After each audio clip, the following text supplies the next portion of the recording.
अस्सलामु अलैकुम प्यारे दोस्तों। आज की इस वीडियो में हम आपको हज़रत इमाम हुसैन रज़ी अल्लाह ताला अन्हो और एक सफ़ेद कबूतर का ऐसा वाक़या बताने वाले हैं कि जिसको सुनकर के आपके आंखों में आंसू आ जाएंगे। इसीलिए आप इस वीडियो को आखिरी तक ज़रूर से देखें। और अगर आपको हज़रत इमाम हुसैन रज़ी अल्लाह ताला अन्हो से सच्ची मोहब्बत है तो आप कमेंट बॉक्स में या हुसैन लिख करके अपने दोस्तों में भी शेयर करें ताकि और भी लोगों के पास ये वीडियो पहुंच जाए। तो चलिए दोस्तों शुरू करते हैं। 61 हिजरी 10 मुहर्रम के दिन करबला के मैदान में जब हज़रत इमाम हुसैन रज़ी अल्लाह ताला अन्हो का सर मुबारक तन से जुदा किया गया, यानी कि जब हज़रत इमाम हुसैन रज़ी अल्लाह ताला अन्हो को शहीद किया गया तो अचानक पूरे आसमान में अंधेरा छा गया। लोग सोचने लगे कि शायद रात हो चुकी है। आसमान में तारे आपस में टकराने लगे और कहा जाता है कि उस वक्त आसमान से खून की बरसात हुई थी, यानी कि हज़रत इमाम हुसैन के गम में आसमान भी खून के आंसू रोया था।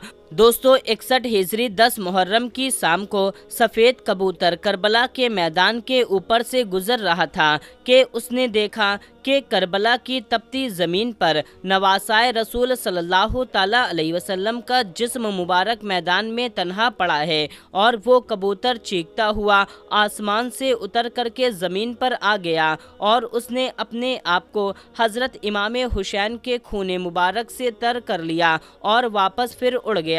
और फिर वो कबूतर उड़ता हुआ मदीना शरीफ पहुंचा और तवाफ के जैसे अंदाज में हुजूर सल्लल्लाहु ताला अलैहि वसल्लम के रोज़ाए पाक के इर्द गिर्द चक्कर काटने लगा। उस कबूतर के परों से खून के कतरे टपक रहे थे।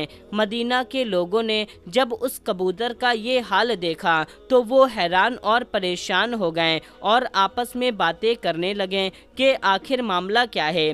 उसके बाद जब मदीना के लोगों को हज़रत इमाम हुसैन रज़ी अल्लाह ताला अन्हो की शहादत की खबर मिली तो उन लोगों को समझ में आ गया कि सबसे पहले ज़ाहिरी तौर पर हज़रत इमाम हुसैन की शहादत की खबर बारगाहे हुजूर सल्लल्लाहु ताला अलैहि वसल्लम तक पहुंचाने के लिए ये सफ़ेद कबूतर हाजिर हुआ। इसीलिए बुज़ुर्गों ने इरशाद फरमाया कि दुनिया में जो सफ़ेद रंग के कबूतर हैं वो उसी कबूतर की नस्ल में से हैं। इसी वजह से अल्लाह ताला ने इन सफ़ेद कबूतरों में इतनी सिफा और बरकत रखी है। दोस्तों तारीख में लिखा है कि मदीना से बाहर एक गांव में सिहाल नाम का एक यहूदी रहता था जिसकी एक लड़की थी जो जाहिरी शक्ल सूरत से बहुत अच्छी थी, मगर उसको अचानक गोहर का मर्ज हो गया था जिससे उसके दोनों हाथ और पैर ने काम करना बंद कर दिया, यानी कि हाथ और पैरों से माजूर हो गई और साथ में उसको दिखना भी बंद हो गया, यानी कि वो नबीना हो गई। उस लड़की की ये हालत देख करके उसी यहूदी के मोहल्ले और पड़ोस के लोग उस लड़की को शदीद नफ़रत की निगाहों से देखने लगे।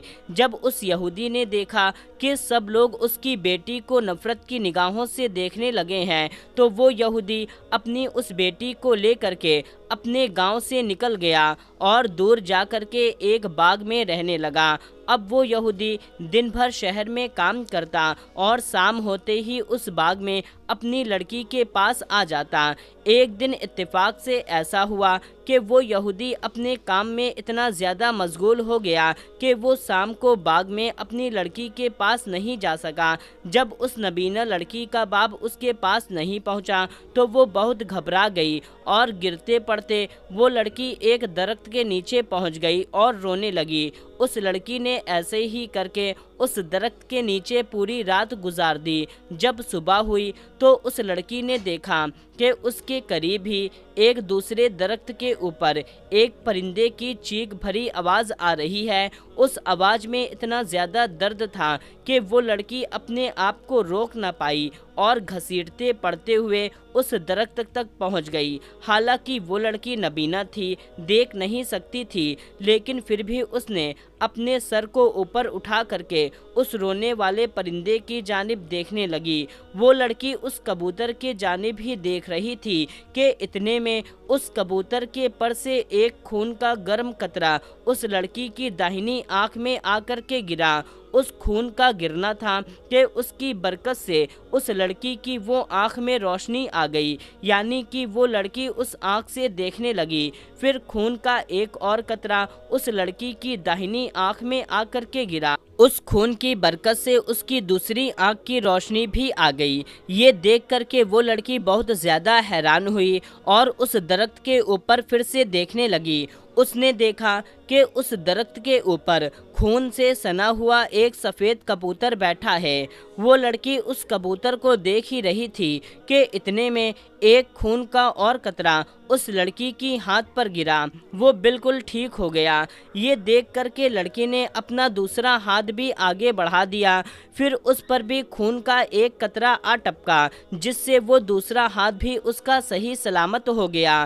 اس کے بعد لڑکی نے خون کے چند قطروں کو لے کر کے اپنے پورے بدن پر مل لیا، جس سے وہ لڑکی پوری طرح سے صحت یاب ہو گئی۔ اب وہ لڑکی اس طرح سے ہو گئی جیسے اس کو کوئی مرض ہی نہیں تھا۔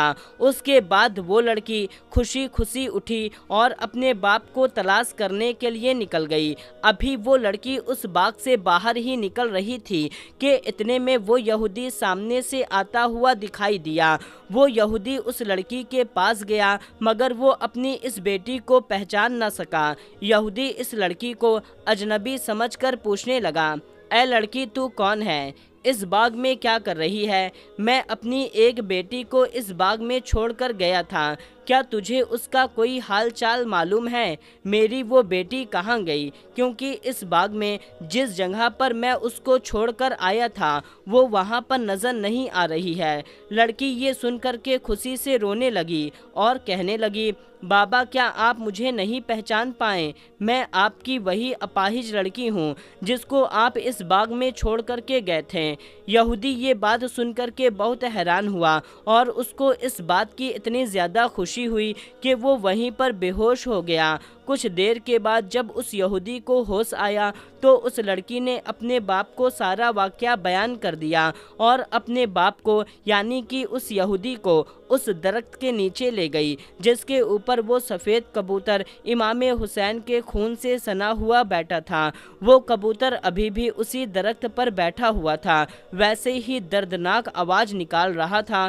یہودی نے اس کبوتر کی جانب مخاطب ہو کر کے کہا، اے مبارک پرندے، تیری اس دردناک آواز کے پیچھے کیا وجہ ہے اور تیرے پروں سے ٹپکنے والا یہ مبارک خون کس کا ہے جس میں اللہ تعالیٰ نے اتنی زیادہ شفا رکھی ہے؟ اس پرندے کا اتنا سننا تھا کہ اللہ نے اس پرندے کو اتنی قوت عطا کر دی اور وہ حکم الہی سے کلام کرنے لگا اور کہنے لگا، اے یہودی، ہم پرندے کا ایک قافلہ فلاں جنگل میں بیٹھا ہوا تھا۔